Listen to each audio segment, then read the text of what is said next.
Olá, esse é o Diálogos que Transformam, o podcast da Letras em parceria com o J-Paul. Eu me chamo Caio Garcês e nesse episódio eu tenho a honra de conversar com Alan Porto, secretário de Estado de Educação do Mato Grosso.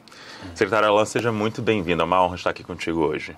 Bom, Caio, eu que agradeço, muito obrigado pelo convite. Para mim é uma honra falar da educação, com toda essa parceria que a gente tem desenvolvido junto com a Letras, e eu tenho certeza que a gente vai falar de todos os assuntos, mas principalmente falar daquilo que realmente importa, que é a qualidade da educação, e a gente tem muita coisa para mostrar aqui no estado de Mato Grosso. Tenho certeza que vai ser maravilhoso esse papo. Para a gente começar, eu queria falar um pouquinho dos caminhos que te trouxeram até aqui. A gente sabe que você tem uma trajetória consolidada na gestão pública, engenheiro de formação, atua em diferentes áreas de administração pública, então na instância municipal, na instância estadual, passou pelo planejamento urbano, obras e meio ambiente, até chegar hoje à Secretaria de Educação, isso em 2020. Queria te perguntar o que te levou a ter educação como foco da sua atuação e como essa experiência na instância municipal, na instância estadual, em outras pastas, na gestão pública, influencia a sua visão sobre a educação, influencia a sua gestão. Bom, eu comecei a minha vida pública ali no município, então esse trabalho no município com certeza foi uma experiência incrível, que me deu uma base de gestão para estar onde eu estou hoje dentro do estado de Mato Grosso. Comecei lá como planejamento urbano, área de meio ambiente, eu fui secretário municipal na gestão do hoje atual governador Mauro Mendes, mas ele foi prefeito da capital. Sim. E em 2017, com fruto de trabalho e do resultado que nós tivemos no município, eu recebi um convite para estar na Secretaria de Estado de Educação na função de adjunto de infraestrutura. À época era o secretário Marrafon, eu aceitei esse convite, tinha um desafio de melhorar e modernizar a infraestrutura das nossas escolas. Em 2019, quando o governador Mauro Mendes assumiu, me fez um convite para assumir a parte executiva. Sim. E aí a Secretaria Executiva tem uma visão mais ampla, não só da infraestrutura, mas pensar e avaliar e conhecer a parte de gestão educacional, a parte de gestão de pessoas, a gestão administrativa, focar mais na parte pedagógica. Então eu aprofundei nessas áreas, então eu sabia exatamente e compreendi o tamanho do desafio que era a educação, melhorar os resultados educacionais. E no final de 2020 eu recebi o convite do governador para assumir a pasta, e quando eu assumi a pasta eu já apresentei um projeto, que na época nós chamamos Evasão Zero Gestão 10, de 10 iniciativas que precisavam ser feitas em critério emergencial, que foi a questão da reorganização administrativa, reorganização da oferta dos estudantes, onde a gente fez o redimensionamento. O município atende a pré-escola, a educação infantil, mais os anos iniciais, o Estado Fundamental 2 e o ensino médio. Também reestruturação da nossa política educacional. Então ali já tinha alguns projetos e algumas iniciativas que precisavam ser feitos, e assim foi feito. Paralelo a isso, nós construímos a política educacional, que é a Educação 10 anos, onde tem 30 políticas públicas, 130 projetos, onde nós fizemos aí 1.500 entrevistas entre estudantes, professores, profissionais de educação, prefeitos, vereadores, sociedade organizada, pais, para eles ter uma noção de como que estava a educação do nosso estado. Então nós fizemos um grande diagnóstico, e com base nesse diagnóstico a gente construiu o nosso plano de ação, as nossas políticas públicas, com foco em melhorar os resultados educacionais. Nós éramos a 22ª educação do Brasil, e hoje nós somos a 8ª melhor educação do Brasil. Então tinha alguns indicadores muito, muito claros, de melhorar os resultados educacionais, diminuir a evasão escolar, erradicar o analfabetismo, que é um ponto também que a gente ataca muito forte dentro das nossas políticas. Então, o que nós fizemos aqui, Caio, foi gestão. Sim. Fechar as torneiras que não davam resultados, fazer essa reorganização administrativa, a oferta de matrículas para os estudantes, a política voltada ali para modernizar os espaços escolares, mas muito mais do que levar modernidade, tecnologia, cuidar das pessoas, cuidar dos profissionais da educação. Políticas voltadas à parte pedagógica, tanto currículo, quanto avaliação e quanto de formação de professores. E os resultados estão aí, os indicadores estão melhorando. Maravilha. Eu acho que o Educação 10 anos é uma pauta fundamental aqui para a gente abordar.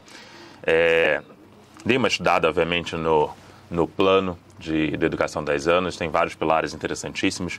Você comentou um pouco de cuidar das pessoas, então eu vou puxar os primeiros falando da valorização profissional, né? Então a gente sabe que tem revisão de carreira, bolsa de formação, gratificação por resultado. Queria te perguntar o que o senhor destaca desse eixo, como isso tem fortalecido o engajamento dos professores da rede, o sentimento de pertencimento à sua rede. Bom, eu acho que a primeira coisa que nós fizemos que foi super importante no início foi fazer o Prosa da Educação. Eu desloquei para todas as regiões do estado de Mato Grosso, fizemos grandes reuniões ouvindo o professor, para ter esse raio-x. Como que está a qualidade dentro de sala de aula? Como que está a prática pedagógica do nosso professor? O que o nosso professor precisa em relação à ferramenta, a espaço, a ambiente, em relação às nossas políticas de formação? Então, nós fomos ali com um planejamento, né, de fazer essa escuta, de fazer essa conversa, coletar informações dos professores que estão dentro de sala de aula para a gente construir a nossa política de valorização. Porque valorização, claro que é importante a valorização salarial, mas também a gente tem que olhar para o ponto de vista da questão do profissional, do aspecto da saúde mental, da questão do ambiente que ele trabalha, o clima da escola.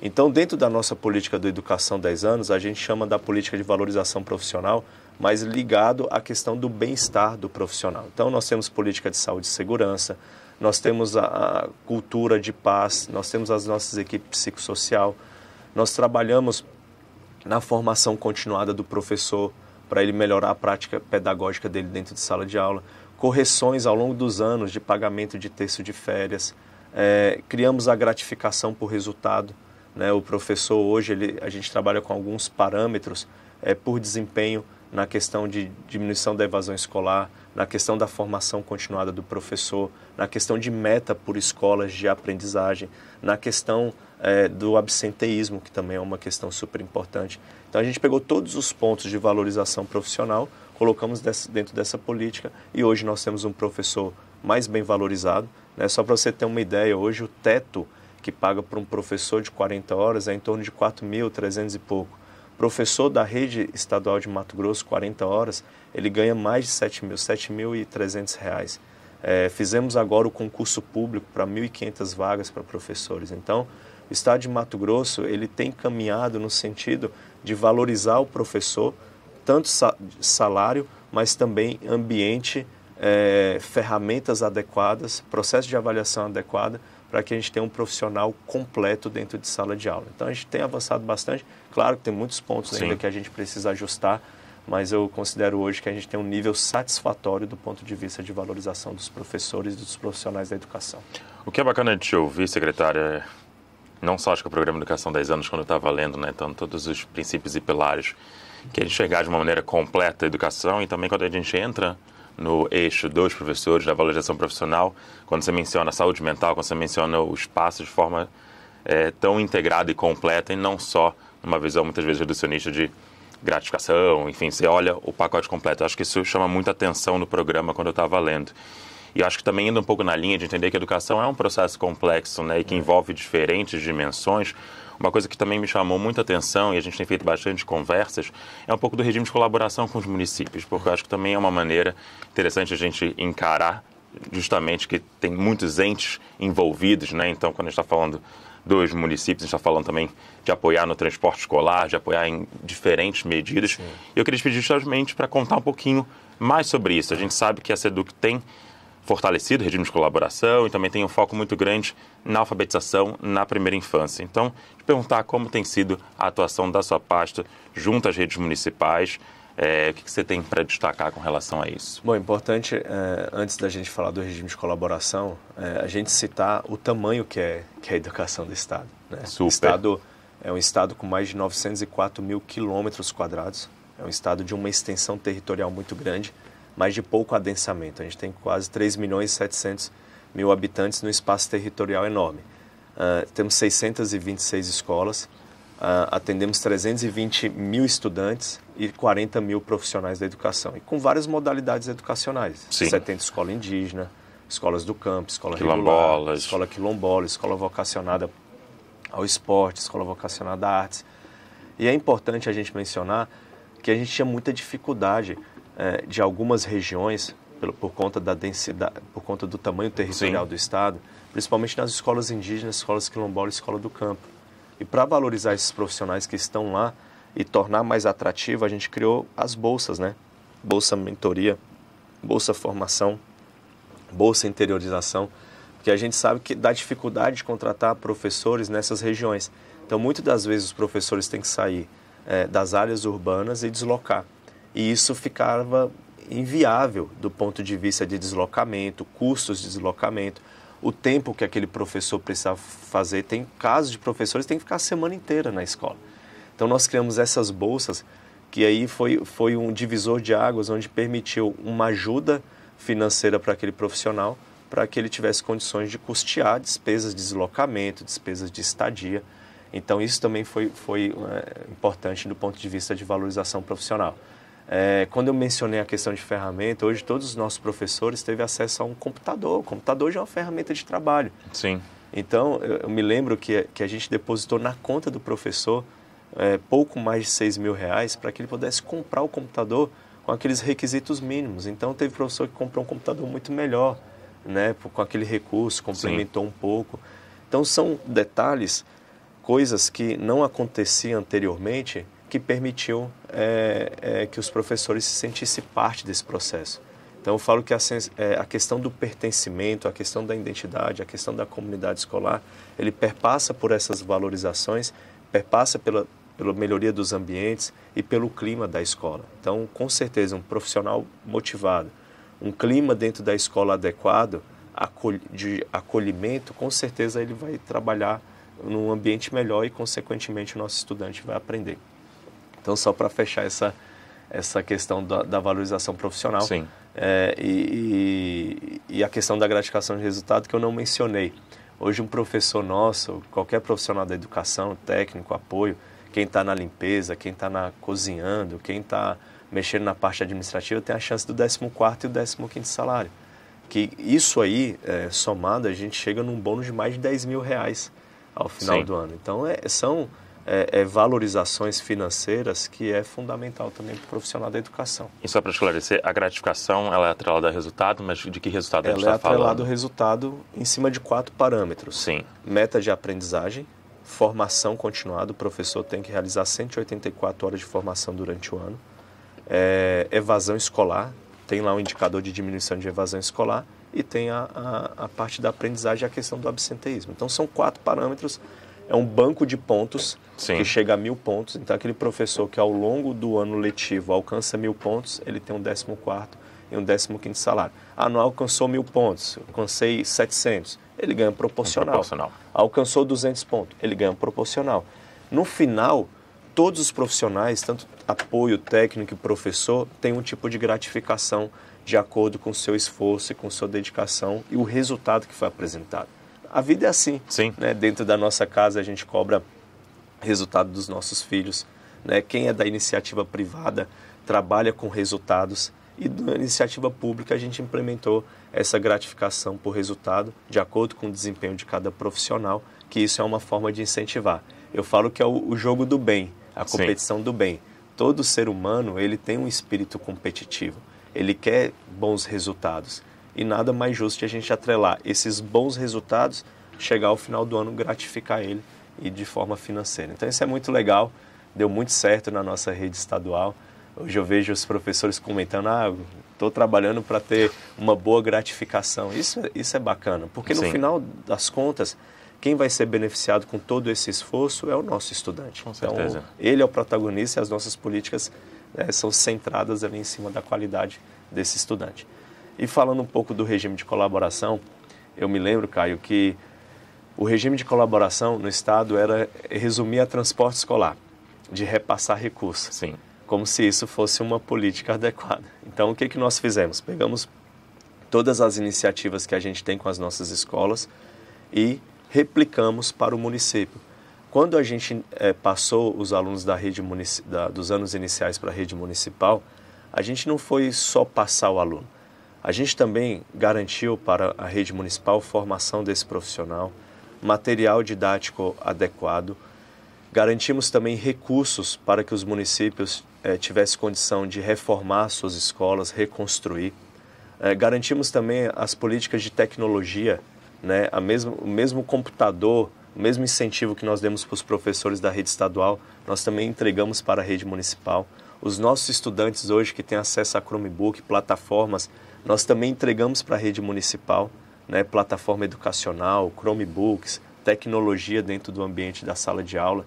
Então, o regime de colaboração hoje, ele vai além da assistência técnica, da formação, mas também com investimentos. E nós avançamos esse ano. Além de investimento nos anos iniciais, a gente investiu em creches. Só em creches são 140 milhões de reais para construção e retomadas de obras paralisadas. Iniciamos isso no ano passado, retomamos mais de 20 obras. Esse ano nós estamos liberando mais 80 milhões para a construção de novas creches, com foco em diminuir a fila de espera dessas crianças. A gente tem uma fila de espera grande no estado de Mato Grosso, que chega a 12 mil crianças que estão fora da creche por falta de infraestrutura. Então, essa política pública é para mitigar esses impactos e também garantir para o pai e para a mãe, né, que trabalha, ter um espaço adequado para que seu filho possa ser atendido com qualidade. Então, isso tem dado muito certo, né? Então, investimentos na educação infantil, investimentos nos anos iniciais e lembrando, no transporte escolar, né? Nunca tinha feito investimento na compra de ônibus. Nessa gestão agora do atual governador Mauro Mendes, Otaviano Pivetta, nós compramos mais de 1.000 ônibus e entregamos para todos os municípios. Melhoramos a gestão do transporte escolar, georreferenciamos todos os estudantes que acessam essa política. Então eu sei onde o estudante mora, qual é a escola, qual é o deslocamento e um transporte ofertado com qualidade. Quando eu falo segurança, ônibus climatizados, ônibus melhor, porque a gente tem muitas crianças dessas aí, cara, que passam 1 hora e meia, até 2 horas dentro do ônibus. Então é o mínimo que a gente precisa fazer. E essa política acontece em parceria com os municípios. E também tem outra que é super importante, que eu falo que é o Muxirum. O estado de Mato Grosso visa erradicar o analfabetismo no estado. Lá em 2019, dados do IBGE, 6% da população era analfabeta. Então isso significa dizer 200 mil mato-grossenses não sabia ler e escrever. Então nós contratamos professores alfabetizadores, mais de 1.200 profissionais. Os municípios faziam a busca ativa desses jovens, desses adultos e idosos também. Criamos as turmas e a flexibilidade da criação das turmas permitiu a gente acessar essas pessoas. Porque ela pode ser no centro comunitário, ela pode ser na igreja, ela pode ser no centro do idoso, ela pode ser na escola, até mesmo lá no campo, na casa de uma pessoa. Sim. Reuniu 8 pessoas que não tiveram acesso à educação, a gente coloca o professor lá, entrega material didático e escolar. Só para você ter uma ideia, dos 200 mil mato-grossenses, a gente já atendeu 87%. O último indicador que foi apresentado pelo IBGE, nós reduzimos de 6% para 3,8%. E a nossa meta até 2026 é chegar a 3%. Então, é uma meta audaciosa, desafiadora, mas a gente está no caminho certo. Então, hoje eu falo que nós temos um regime de colaboração nota 10, onde a gente trabalha na formação dos professores, onde a gente trabalha também nos materiais didáticos, onde a gente investe em infraestrutura e, ao final, a gente reconhece. Todos os anos, a gente premia as 100 melhores escolas do estado de Mato Grosso municipal e também os 15 melhores professores e professoras alfabetizadoras e também os estudantes. Muito massa, secretário. Muito bacana ouvir tudo isso. E acho que para sumarizar esse tópico, eu ia te devolver uma pergunta, talvez 1 ou 2 aprendizados que o senhor acredita que esse modelo de colaboração traz para outros estados que não estejam ainda nesse lugar. Como você falou de um modelo de colaboração que você dá a nota 10, o que você destacaria para esses outros estados? Bom, tem uma coisa interessante, cara. Quando nós fomos desenhar a nossa política pública, a gente não se preocupou em inventar a roda. A gente foi visitar os 10 melhores estados brasileiros e também a gente foi visitar na América do Norte a melhor educação. A gente foi na Europa ver qual que era a melhor educação. Então, pegamos todas essas políticas, todas essas boas práticas nacionais e internacionais, olhamos para dentro do nosso estado, aonde que a gente tinha excelentes projetos e construímos a nossa política. Então, o que eu falo para os outros estados, para os outros entes municipais, olhar as boas práticas. Tem muita coisa boa nesse Brasil. Sim. Tem muita gente, tem muita escola, tem muitos profissionais da educação fazendo um excelente trabalho. Então, Então, esses que fazem esses excelentes trabalhos, a gente tem que colocar uma luz, uma lupa, entender, compreender o que está sendo feito, o que está dando resultado e trazer para o ambiente municipal, para o ambiente estadual, regionalizar aquilo de acordo com sua identidade, de acordo com suas características e desenhar um modelo que dá certo. Não existe a receita de bolo, Sim. Não tem aquela bala de prata que vai resolver todos os problemas. O que precisa ser feito na educação é ter um planejamento estratégico adequado, cada escola você compreender aquela comunidade escolar, investimento e vontade de trabalhar. Né? E com tudo isso, com toda certeza, você consegue incentivar, você consegue liderar, você consegue engajar os estudantes. Uma coisa muito legal que nós fizemos foi instituir os grêmios estudantil, dar voz para esses jovens, que de fato eles sejam protagonistas do ambiente escolar. Eu falo que a escola tem que ser uma escola viva, ela passa os muros da escola, ela vai além da sala de aula, o convívio social, a interatividade, os estudantes compreenderem que a educação é a forma que vai transformar vidas. A gente sempre fala isso, mas isso não é para o futuro, isso é para agora. Né? A oportunidade que nós tivemos foi através da educação. Sim. Então, com esses estudantes engajados, sendo protagonistas da própria vida deles, com certeza a gente começa a mudar e ter muitas histórias legais para contar. Maravilha. Eu vou pegar essa deixa, até ouvindo te falar, mas qual vai ser a próxima pergunta, mas você tocou justamente esse protagonismo estudantil e mencionou os grêmios estudantis, que é uma iniciativa que a gente particularmente adora. Eu sei também da existência de programas de intercâmbio, então oportunidades muito bacanas por toda a rede e que tem sido alvo de investimento, né, da sua parte, da sua gestão. Queria te pedir para falar um pouquinho mais de como isso fortalece o protagonismo estudantil, o protagonismo juvenil e a permanência dos estudantes na escola, que você também falou, obviamente, do absenteísmo, falou, né, da busca ativa. Como é que essas ações se correlacionam?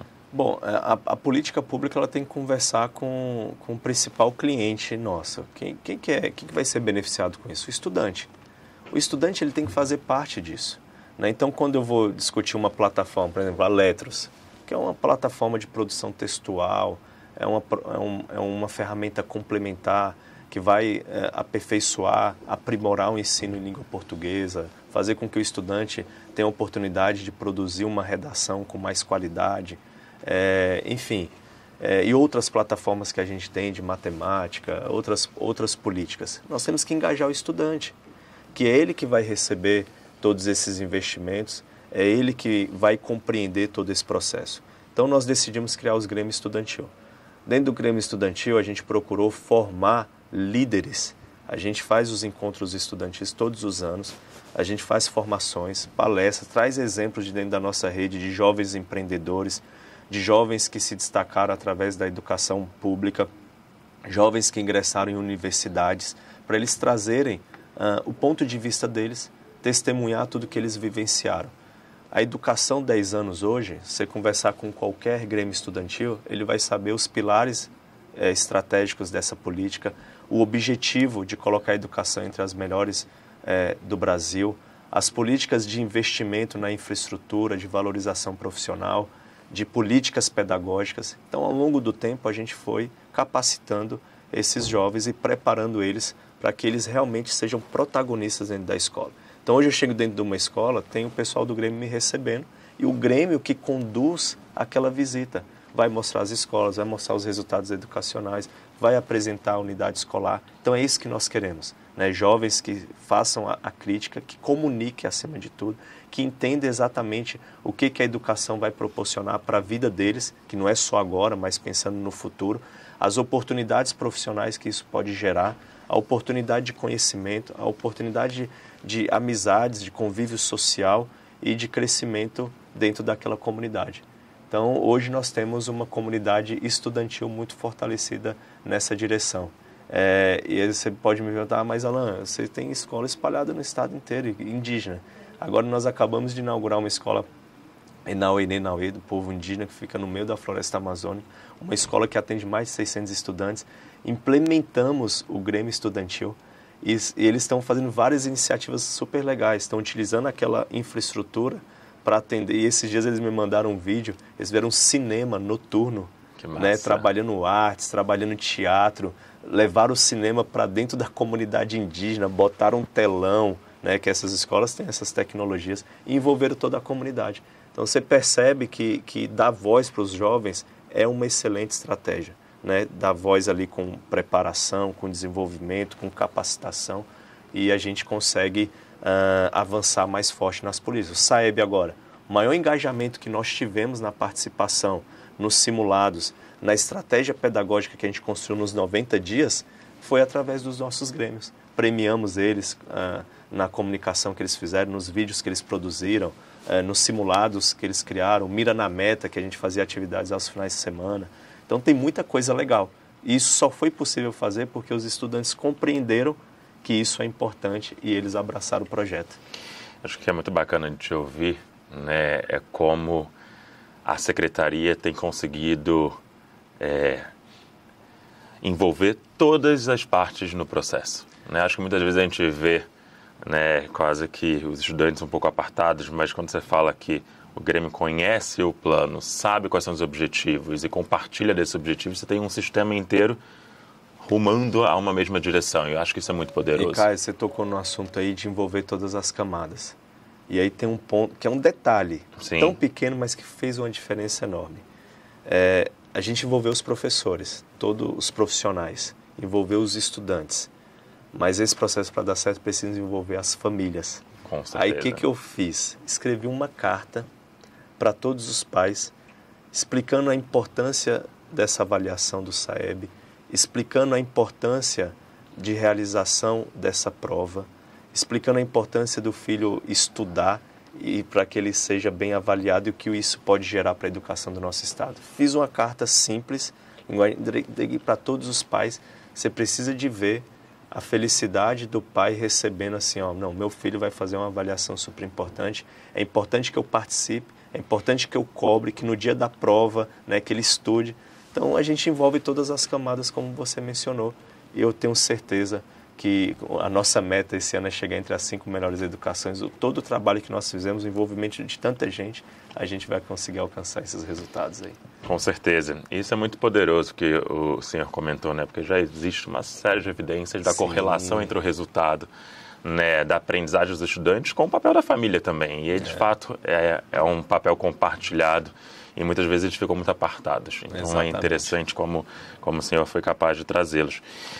Uma coisa que eu queria te perguntar, e que eu já ouvi, né, ao longo da sua fala, ao longo das respostas, é um pouco sobre a gestão baseada em metas, mas também em evidências, em dados, né? Então, muitas vezes ao longo do que o senhor comentou, você vai mencionando dados, vai mencionando evidências, e obviamente esse é um dos jeitos de fazer tudo isso dar certo. Me conta como é que é esse processo dentro da secretaria, como isso tem direcionado as suas ações e a sua gestão. A Educação 10 anos, ele já nasceu baseado em evidências que deram certo. Quando eu mencionei os estados que a gente pesquisou e as experiências internacionais.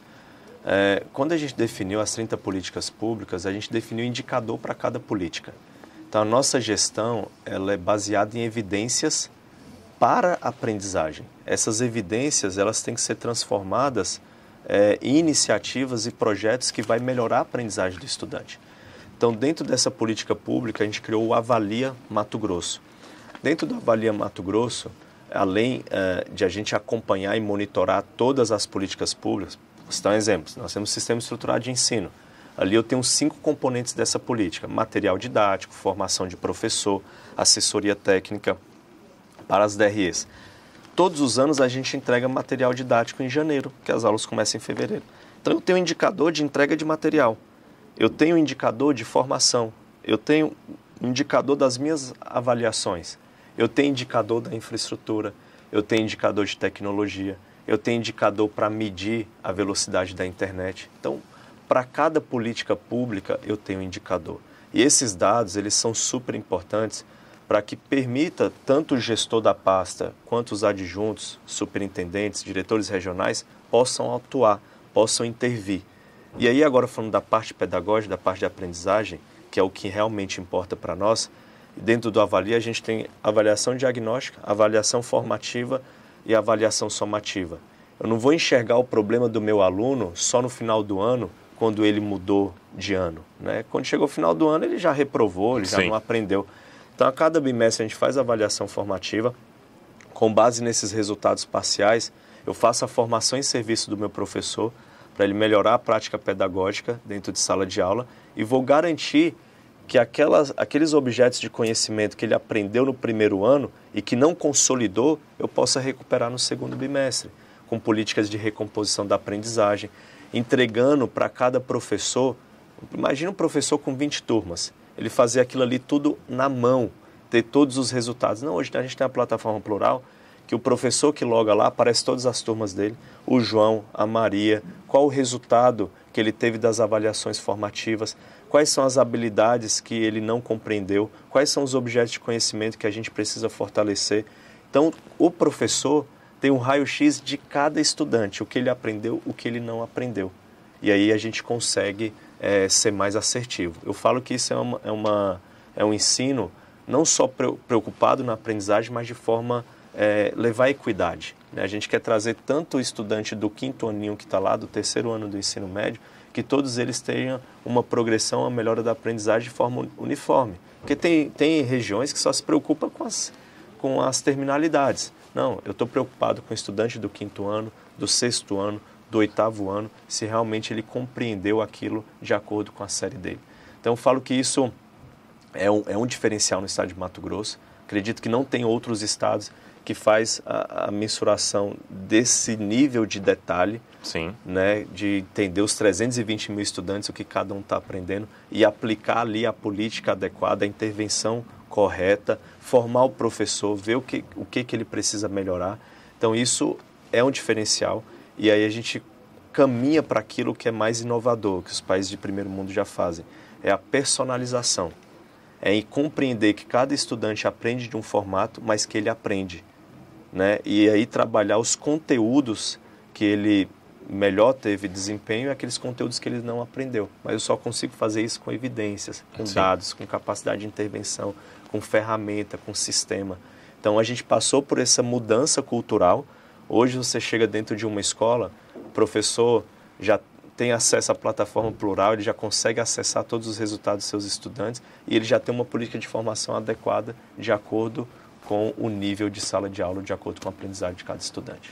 É o que eu ia mencionar, e o senhor foi trazendo ao final da sua resposta, que para dar conta dessa complexidade, desse nível de personalização, a tecnologia é fundamental, né? E que a gente sabe que o Estado tem adotado uma série de medidas, não só na adoção de plataformas, acho que a Letras é um exemplo disso, mas também, como você mencionou, na infraestrutura, né? Então, Smart TV, Chromebook, conectividade. E eu queria te perguntar justamente como que tem sido esse olhar para a tecnologia, do investimento em tecnologia e como isso tem apoiado, né, e fortalecido o trabalho em sala de aula e gerando evidências, progresso dos estudantes, dando direcionamento para as ações. Conta um pouquinho mais. Perfeito, Caio. Não basta só ter boa vontade para tudo isso realizar. Sim, é bastante coisa. Eu mencionei a avaliação formativa, bimestral. Sim. Mas se eu fosse fazer uma avaliação no canetão, esse resultado ia sair 6 meses depois, ia sair 1 ano depois, passou o ano. Né? Eu falo que o estudante ele vai fazer o 5º ano só uma vez, ele vai fazer o 6º só uma vez. Então, como que a gente conseguiu atingir esse nível de resultado que saia rápido? As avaliações formativas nossas hoje é feita através dos nossos Chromebooks. Nós compramos Chromebook para todos os estudantes. Todas as escolas hoje têm Chromebooks.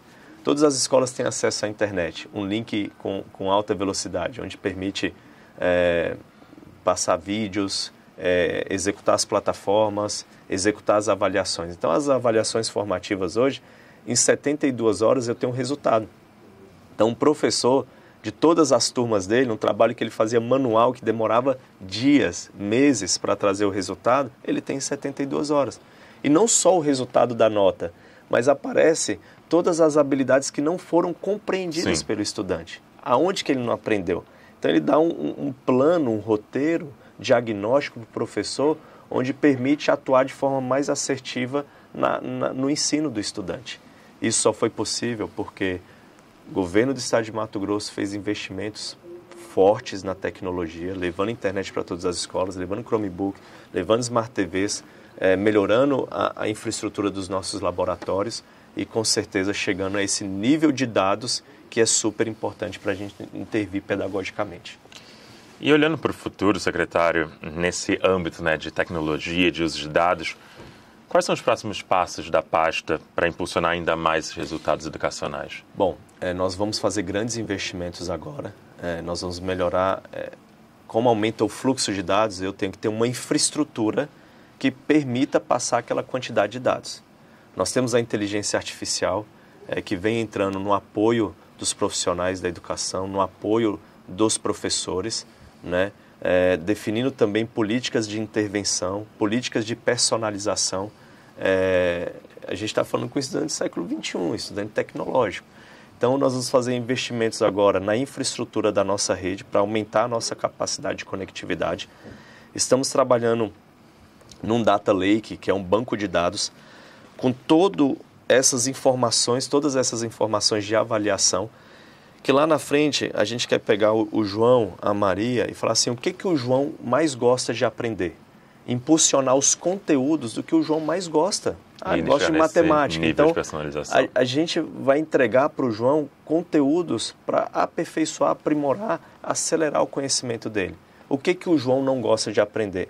A gente também vai mandar conteúdos daquilo que o João não teve tanto sucesso, tanta aprendizagem. E aí você vai trabalhando na recomposição da aprendizagem. Então, um estudante do 9º ano que tem problemas de matemática, que não é do 9º ano, é do 8º, do 7º ano, então esse ajuste curricular a gente também vai conseguir fazer através da tecnologia. Então, a gente está construindo esse grande banco de dados, já começamos, a Google é parceiro nisso.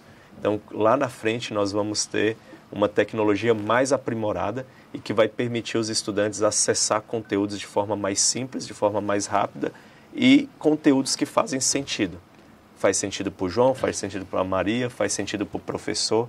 Então, é isso que nós queremos aí pensar para frente e utilizando a tecnologia para melhorar, aperfeiçoar os resultados educacionais.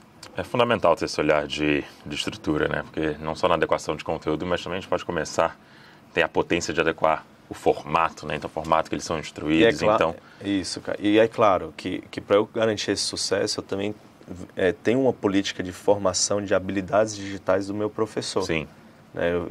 Nós fizemos uma avaliação diagnóstica de todos os professores da rede estadual e medimos por nível. Então, um nível que variava de 1 a 5. E de acordo com cada nível, nós criamos trilhas de conhecimento para os professores e trabalhamos uma formação híbrida, presencial e não presencial, onde permite o professor avançar também em habilidades digitais. A gente quer tornar ele um cidadão digital. Sim. Até porque todo esse nível de tecnologia que nós temos hoje no mundo vai exigir de todos nós, não só os profissionais da educação, mas de todos nós que temos conhecimentos digitais, né? Então, e essa política de formação ela é fundamental, porque aí eu tenho um dispositivo, eu tenho um device, eu tenho investimento em conectividade, eu tenho um estudante que conhece muito de tecnologia, mas eu preciso que os meus professores também acompanhem esse movimento. Então, desenvolver habilidades digitais é chave para garantir o sucesso dessa política. Fundamental. Muito bacana, secretário, ouvir tudo isso. Acho que esse papo poderia seguir por algumas horas, mas eu sei que a gente tem uma questão de tempo aqui. Então, acho que tentar resumir numa última pergunta, eu queria te trazer 2 provocações. Acho que a primeira delas, o que foi o maior aprendizado à frente da sua pasta, né, em todas essas ações políticas que você tem implementado? E também já emendando, o que é o seu maior orgulho e também sonho para a rede de educação de Mato Grosso? Bom, eu digo que uma das coisas que eu fui mais feliz foi de montar um grande time. Eu digo que ninguém faz nada sozinho, né? Eu tenho uma rede de 40 mil servidores. Então, quando o governador decidiu me nomear, eu pedi uma coisa para ele. Falei, governador, eu preciso montar o meu time. Com o governador Mauro, nunca teve essa dificuldade, porque ele sempre deu autonomia para os seus secretários. Então, eu tive oportunidade de montar um grande time de secretários adjuntos, de superintendentes, de diretores regionais, de coordenadores para tocar essa grande política. Então, uma das coisas que mais me orgulha é esse grande time que eu trabalho, são os professores, porque por mais que a gente fale em evidências, dados, de políticas, se a gente não tiver pessoas preparadas para executar essa grande política, nós não conseguimos avançar. Então, houve uma mudança cultural ao longo desses anos. A gente sabe que os resultados de educação, eles se consolidam a médio e longo prazo, Sim. mas com uma política consistente a gente consegue avançar. Então, hoje, uma das coisas que mais me orgulham dentro da educação são as pessoas que, ao longo do tempo, a gente foi conhecendo. Eu aprendo todos os dias. A gente tem que ter humildade para reconhecer, aprender, estar cercado de boas pessoas ao seu lado, e a gente vai aprimorando e vai melhorando e vai aprendendo todo mundo junto. Então, essa política de fazer, de realizar, de entrega, de resultado é que nos motiva, e isso me orgulha bastante. E o seu sonho, além de estar no top 5, melhor educação do país? Meu sonho é para entregar para a população mato-grossense crianças, jovens preparados, né? Eu falo que a educação é onde permite a gente sonhar, mas não só sonhar, realizar. A gente tem as nossas referências dentro da nossa casa, que são nossos pais. Dentro da escola, as nossas referências são os nossos professores. E a educação gera oportunidades. E essas oportunidades, a gente vai ter que tomar decisões. Então, o que eu falo para os meus estudantes, vocês vão tomar decisões na vida de vocês, mas que vocês tomem decisões corretas, decisões para o bem, nós precisamos da educação. Então, meu grande sonho é fazer com que essas crianças, esses jovens, tomem decisões corretas, baseado naquilo que é correto, que é o bem. E isso passa pela educação. Então, meu sonho é entregar à população mato-grossense jovens preparados para o mercado de trabalho, que possam ocupar grandes posições, grandes profissões, serem empresários, empreendedores, políticos, professores, médicos, engenheiros, advogados, administradores, porque com isso a gente garante um crescimento sustentável, uma política econômica do estado de Mato Grosso pujante, e a gente torna o estado mais forte.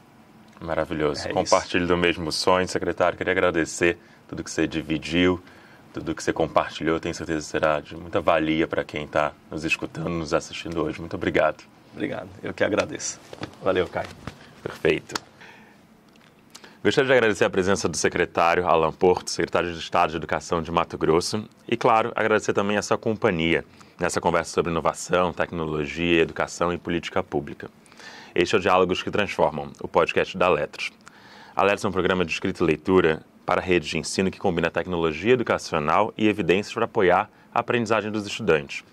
Esse episódio faz parte de uma série especial com o J-PAL, Laboratório Global de Inovação e Avaliação de Políticas Públicas do MIT, que trabalha para reduzir a pobreza por meio do uso de evidências científicas. Continue acompanhando nossos episódios e compartilhando essas histórias que inspiram a transformação da educação pública do nosso país. Muito obrigado.